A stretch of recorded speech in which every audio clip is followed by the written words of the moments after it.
Hello everybody, Travag here, bringing you a theory video based around the new cinematic released by League of Legends, A New Dawn. If you haven't checked out A New Dawn, because you've been living under a rock like Nautilus, please go check it out. It is fantastic. It is their best work to date. Before I get started on the video, let me state that this is just a theory. This is for entertainment purposes and nothing further. Do not take it too seriously. Do not rage at me that it's stupid. It's just for fun. Let's first state that Riot has done stuff like this in the past. They've hidden stuff within their splash arts and videos that people don't realize until later.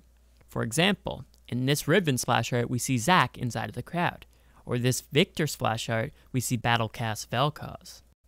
In this interactive Uter comic, we see a giant dragon that no one thought anything of. Turns out, that's an upcoming champion, Ao Shin. Even in a twist of fate, at the very end, they show us what appears to be a barren visual rework. With all that being said, let's say that Riot isn't scared to hide things within their videos, specifically at the end. It isn't any different with the cinematic of New Dawn. When Leona and Ahri are getting up, we can see that all of a sudden, they seem to notice something in the background, and their faces tell you that they're seeing something that they're not really familiar with. What is that they notice in the background? Well, it's none other than Xerath. Yes, Xerath. Let's take a closer look.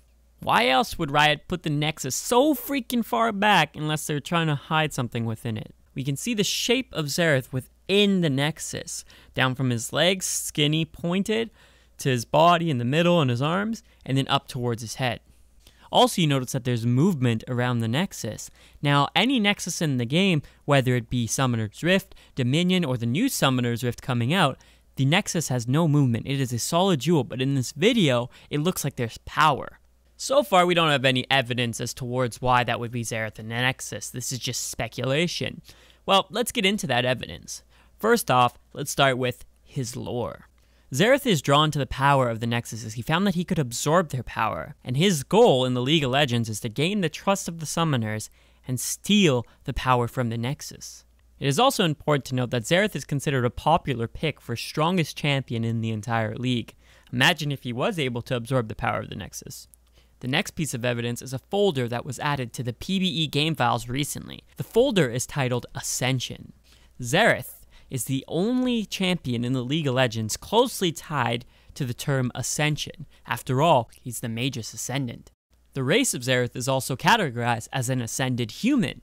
In his lore, he ascends from a human to the being that he is now. Also, within that folder, there's a specific file called Ascension Xerath. Now let's go back to the cinematic A New Dawn. Why is it called A New Dawn? Of course, we can say that A New Dawn is related to Leona. After all, she's the Radiant Dawn. But let's take a look at the definition, dawn. The second definition in the dictionary states that dawn is the beginning or rise of anything. Now, the video is called A New Dawn. Why is it called A New Dawn? If it's tied to Leona, then what purpose does the word new have to do with anything? Leona was having a battle which she's had thousands of times before. Perhaps the title has nothing to do with Leona. Maybe the title is reflected towards the rise of Xerath.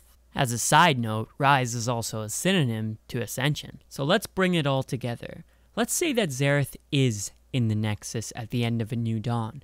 What would be the purpose of putting him there? Well, looking at the game folder's Ascension, my guess would be that Riot plans to release a game mode based around an empowered Xerath, given how powerful he could become. I hope you enjoyed this video, and let me know what you think of the theory down in the comments below. Also, what do you think a game mode based around an empowered Xerath would be? Thanks for watching, and hope to see you next time.